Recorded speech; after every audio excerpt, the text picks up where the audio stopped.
Hey guys! Welcome back to my channel. And I am CJ, your runaway travel buddy. So samahan nyo ko guys sa isang masayang adventure for today dito sa may Marikina City. Isa sa mga highly urbanized city sa may Metro Manila. And kilala bilang shoe capital of the Philippines. So for today's video guys in Fantasy, we will check most of the museums, parks, and more. So tara! Runaway tayo! So here is your commute guide guys for your reference. So kung manggagaling kayo ng Cubao, Quiapo, Pasig, and Antipolo, so ito yung mga jeepney signage na need yung tignan para makapunta kayo sa may Marikina. So lahat yan, diretso, bababayan mismo sa may Marikina Bayan. Yan, hey guys, so dun kami bumaba, nag-grab kami. Then, ayun lang din yung sa may Marikina Sports Center. Then, itong road na to, ang tawag dito is Shoe Avenue. Then, ayun naman yung Marikina Freedom Park. Then, Marikina City Hall. So, puntahan natin siya ngayon. So, this one guys, ito na yung Freedom Park na tinatawag dito sa may Marikina. So, dun kami galing guys. Ayan o, tumawid kami. Then, dito na siya. Yan. So, tara.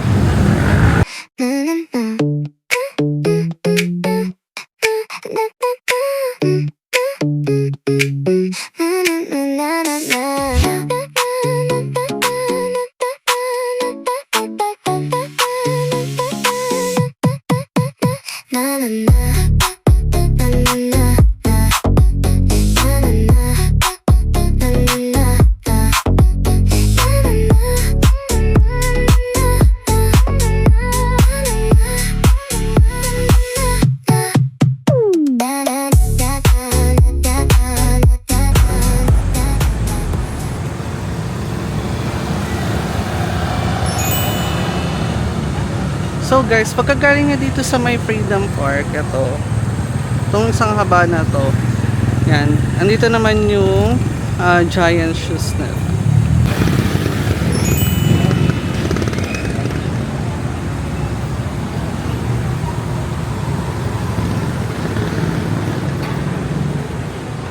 Wow, ayun na siya.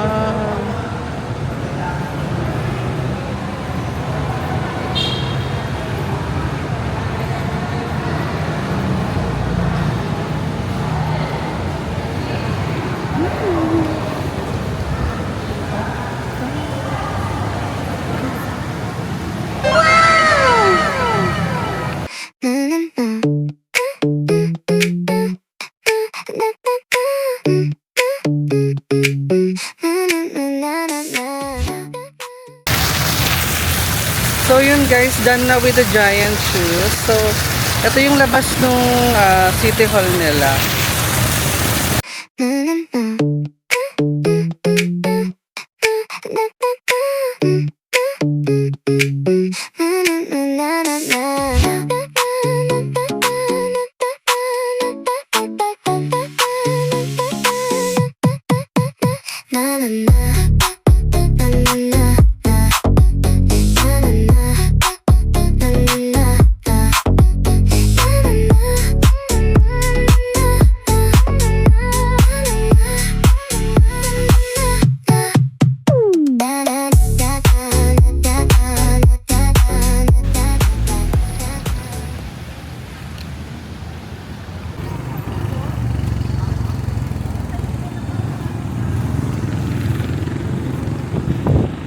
Yeah, so yun na guys yung sports center. Okay, so next stop natin guys, yung sa may tower naman nila, yung sa may watch, yung malaking clock dito.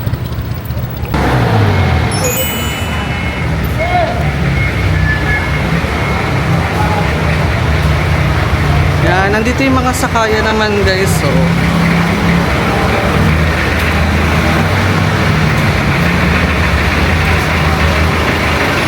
yan, may Papasig, meron ding Pacubao.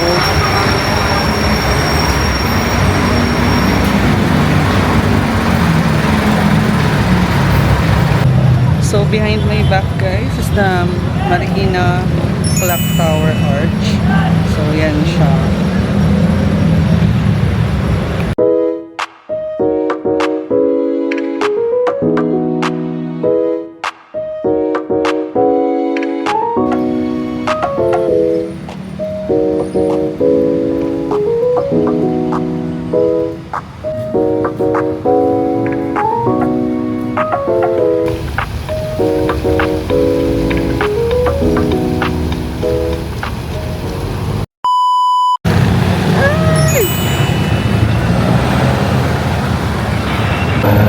So yan guys, next stop natin ay yung River Park. So ayun lang siya oh, yung may 7-Eleven na yun. Tawid lang kayo dyan. And then yan, ito. Yan, ito yung magiging way niya.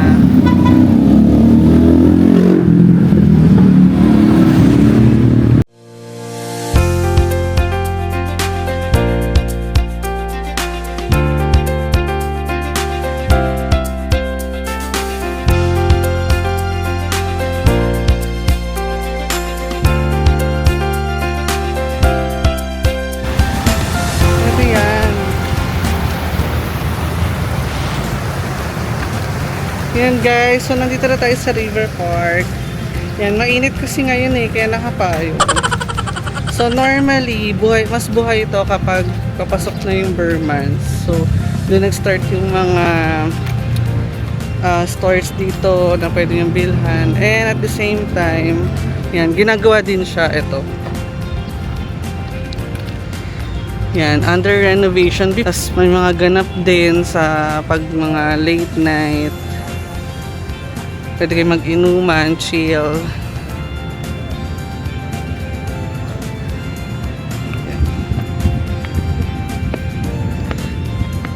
So ito na ngayon guys yung update ng yan, yung ginagawa ngayon dito sa may River Park.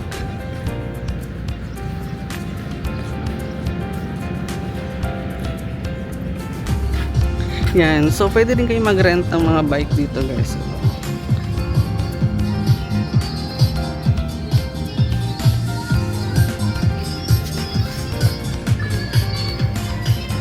Tapos syempre guys, ang best time dito pumunta hapon kapag gusto nyo mag-buy kasi mas maraming activities dito pag hapon. Unlike now, pag tanghaling tapat na Tirek, ayan.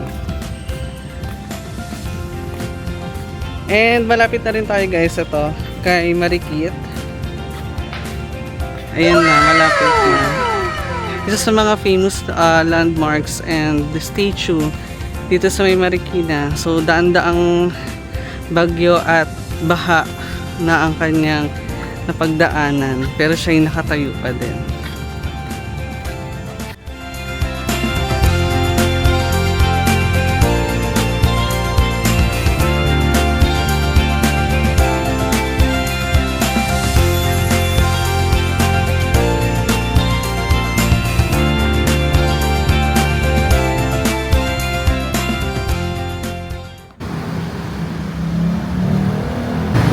Okay guys, so we're done strolling some of our itinerary here sa may Marikina City. So now magla-lunch muna tayo. We'll be heading to our lunch dito sa may Chicken Chang Soda.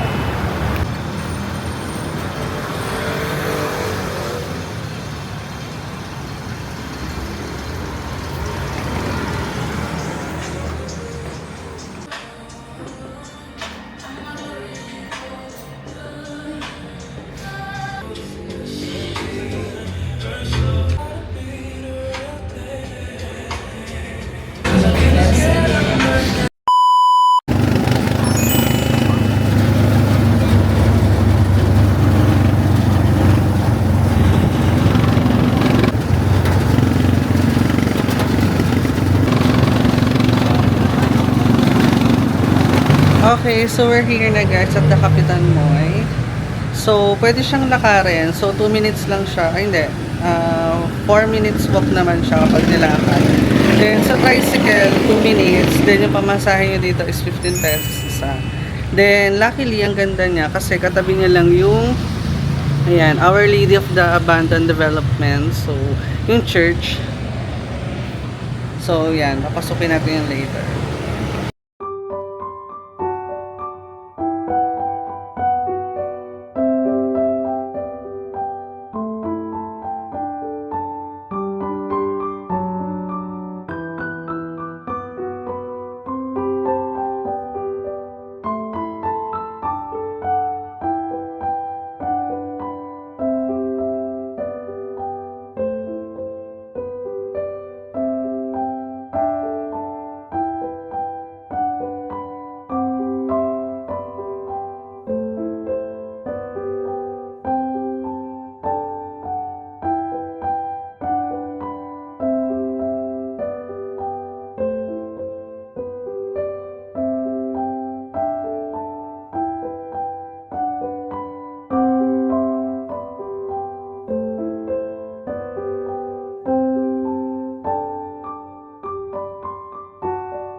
So, from Kapitan Moy guys, ayan, tatawid lang siya dito para dito sa may Our Lady of the Abandoned Church.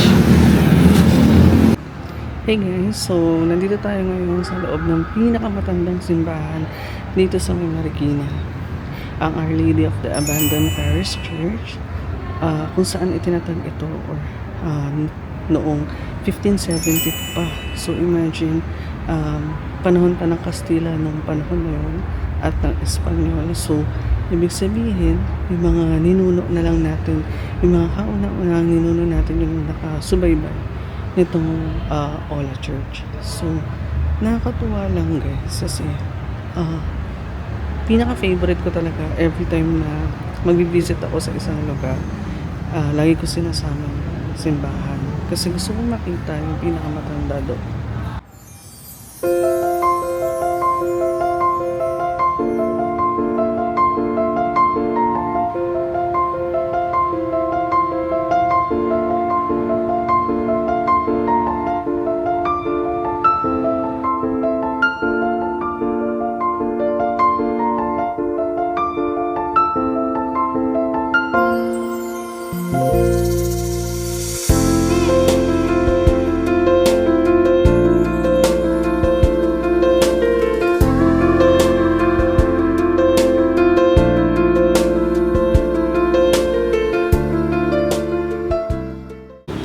So guys, meron ding kapilya dito sa may malapit sa may comfort room dito sa may Ola. Yan. So isama niyo to kapag meron kayong adoration. So napakaganda dito guys. So yan, pakita ko.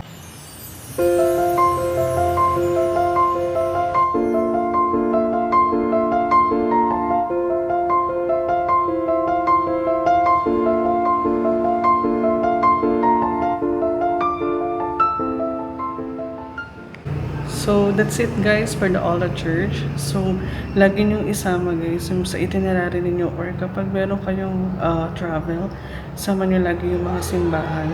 Kasi kailangan natin magkaroon ng adoration and time for our Lord. So, after this, so next stop na tayo.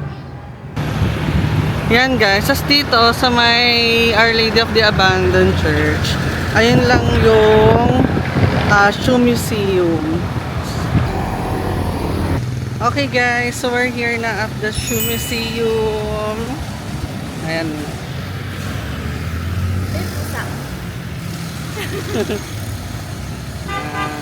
So tara guys.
guys, dun sa may tabi ng ng Shoe Museum, ito yung next.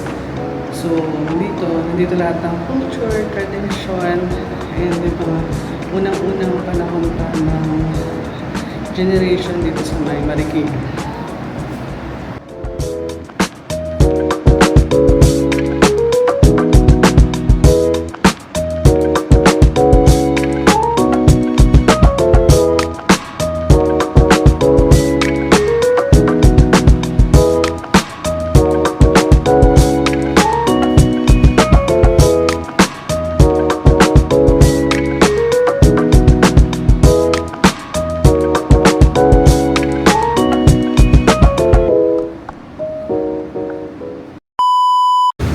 Okay guys, so done with the two museums here at Marikina City. So ang entrance fee guys ng Shoe Museum is 50 pesos only. So attach ko siya dito, ayan. So ayan yung resibo. And I was really amazed, lalo na sa Shoe Museum guys, kasi andun lahat. I was expecting na may sapatos na ng mga well-known artists, just like Angel Locsin. And what really amazed me is yung sapatos ni Imelda Marcos. So yun. So, probably kapag pupunta kayo dito sa Marikina guys, please isama nyo siya sa itinerary. So, napakarami magagandang places dito sa Marikina guys. And sadly, parang uulan na kasi. So, ayan. So, and then nagpalit na rin ako ng damit kasi sobrang pawis. So, yun. Dapat meron pa akong itinerary sa may riverbank. So, I guess I'll have to change the plan. So, last stop na tayo sa my church, and then kung kakayanin. So yun na yung last stop natin for the Marikina tour. So if you're new to my channel, please don't forget to like, share, and subscribe guys, syempre, para updated kayo sa mga next videos natin.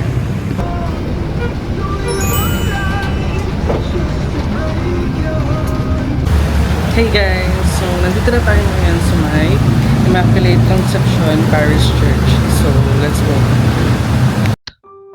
Welcome to the Immaculate Conception Parish Church in Marikina City, one of the most important Catholic churches in the city. Established in 1958, this parish is dedicated to Our Lady of the Immaculate Conception, whose feast day is celebrated every December 8th.